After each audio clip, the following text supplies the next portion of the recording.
প্রমাণিত হয় রাসূল তোমাদের জন্য যা দেন তা গ্রহণ করো, যা নিষেধ করেন তার থেকে বিরত থাকো, ফিরে থাকো। রাসূল পাক সাল্লাল্লাহু আলাইহি ওয়াসাল্লামের ইজ্জত সম্মান এভাবে আল্লাহ দান করলেন। হ্যাঁ বললে হালাল হয়ে যায়, না বললে হারাম হয়ে যায়। রাসূলের মর্যাদা এত বেশি, তিনি যদি পথ চলেন পা উঁচু করলে আরশ আজিম পর্যন্ত চলে যান। তিনি যদি আল্লাহর দরবারে মুনাজাত করেন, মুনাজাত করতে দেরি আছে, কবুল হতে দেরি নাই। হাত তোলা লাগে না, হাত তোলা লাগে না। আমরা যে হাত তুলে মুনাজাত করি, রাসূল সাল্লাল্লাহু আলাইহি ওয়াসাল্লাম হাত তুলেছেন, আবার অনেক সময় হাত তোলেন।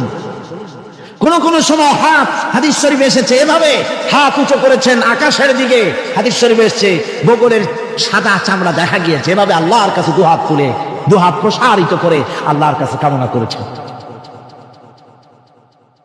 এমন সত্তা মনে করতে দেরি, কবুল হতে দেরি নেই। হাদিস শরীফে এসেছে হযরত আবু হুরায়রা রাদিয়াল্লাহু তাআলা আনহু একবার রাসূল করিম সাল্লাল্লাহু আলাইহি ওয়াসাল্লামের দরবারে কাঁদতেছিলেন। হুজুর জিজ্ঞেস করলেন, আবু হুরায়রা তুমি কাঁদো কেন? হুজুর হযরত আবু হুরায়রা বলেন, হুজুর আমার মা আমাকে মেরেছে, আমি সেই জন্য কাঁদতেছি। হুজুর বলেন, মা তোমাকে মারলো কেন? কোনো বেয়াদবি করেছো নাকি? তিনি বললেন, না কোনো বেয়াদবি করি নাই, তবে মারলো কেন? হযরত আবু হুরায়রা বলেন, হুজুর আমার মা হচ্ছেন মুশরিকা, আমার মা কাফের। আমি অনেক রাত হয়েছিল বাড়ি ফিরতে, আমার মা জিজ্ঞেস করলো এত রাত কোথায় ছিলি?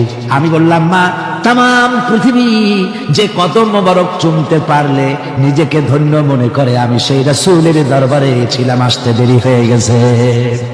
ইয়া রাসূলুল্লাহ, আপনার নাম শোনা মাত্র আমার মায়ের গায়ে আগুন জ্বলে গেল। সহ্য করতে না পেরে আমাকে মায়ের আরম্ভ করে দিল। বলল, আবু হুরায়রা হয় আমার বাড়ি ছাড়বি, না হয় মুহাম্মদ সাল্লাল্লাহু আলাইহি ওয়াসাল্লামের ঘর ছাড়বি, কোনটা করবি কর। আমি বললাম, মা তোমার গায়ে যত শক্তি আছে সমস্ত শক্তি দিয়ে তুমি আমাকে প্রহার করো, আমি তামাম তোমার বাড়িটা শুদ্ধা তামাম দুনিয়া ছেড়ে দিতে পারি, কিন্তু রাসূল পাক সাল্লাল্লাহু আলাইহি ওয়াসাল্লামের কদম মোবারক ছাড়তে পারি না। ভাইরা আমার, হযরতে আবু হুরায়রা কাঁদতেছেন।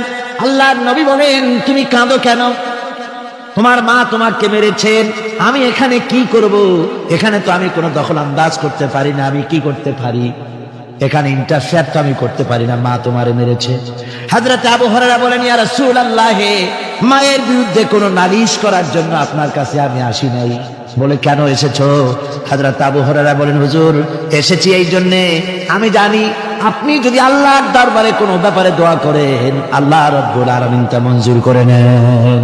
আপনি মেহেরবানি করে আমার মায়ের হেদায়েতের জন্য আল্লাহর কাছে দোয়া করুন। হুজুর সাল্লাল্লাহু আলাইহি ওয়াসাল্লাম দুহাত উঁচু করলেন, বললেন, আল্লাহুম্মা ইহদি উম্মা আবি হুরায়রা, হে আল্লাহ আবু হুরায়রার মাকে তুমি হেদায়েত নসিব করে দাও। এই দোয়া রাসূল করতেছেন। হুজুরকে দোয়ার মধ্যে ফেলে রেখে আবু হুরায়রা দৌড় আরম্ভ করেছে বাড়ির দিকে। পেছন থেকে কয়েকজন সাহাবী তারা দৌড়ে গেল। আবু হুরায়রা দৌড়ায় কেন? এত ভদ্র মানুষ, কোন সময় কারোর সাথে রাগারাগি করে না, দৌড়ায় কেন? নিশ্চয় কোনো বিপদ বুঝি হয়ে গিয়েছে, পিছন থেকে জামা টেনে ধরেছে। কি হয়েছে, দৌড়াও কেন?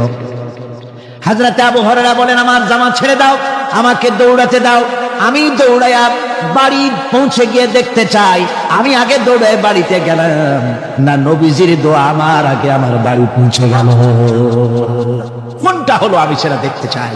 হযরত আবু হুরায়রা দৌড়াতে দৌড়াতে ঘরের কাছে গিয়ে নক করেছে। ভিতর থেকে আওয়াজ এলো, কে? কিছুক্ষণ পর মা আমার বেরোলেন, মাথার চুল দিয়া পানি পড়তেছে, বুড়া মানুষ। মা আমার কাছে এসে বলল, বাবা তোমাকে মারার পর আমি বড় অনুতপ্ত হয়েছি, মনে মনে অনুশোচনা করেছি, আরে আমার ছেলে তো কোনো খারাপ জায়গায় যায় নাই, কোনো খারাপ মানুষের কাছে যায় নাই, মারলাম কেন? বড় অনুতপ্ত হয়ে গেছি আমি। এই অনুশোচনা করে আমি এই মাত্র গোসল করেছি, আমাকে নিয়ে চলো তুমি বিশ্ব নবী রাসূলুল্লাহর দরবারে। আমার ভাইরা, রাসূল পাক সাল্লাল্লাহু আলাইহি ওয়াসাল্লাম আল্লাহর নবী এমন এক মহান সত্তা ছিলেন যে তিনি দোয়া আল্লাহর দরবারে হাত উঁচু করতে দেরি আছে, কিন্তু দোয়া কবুল হতে দেরি নাই।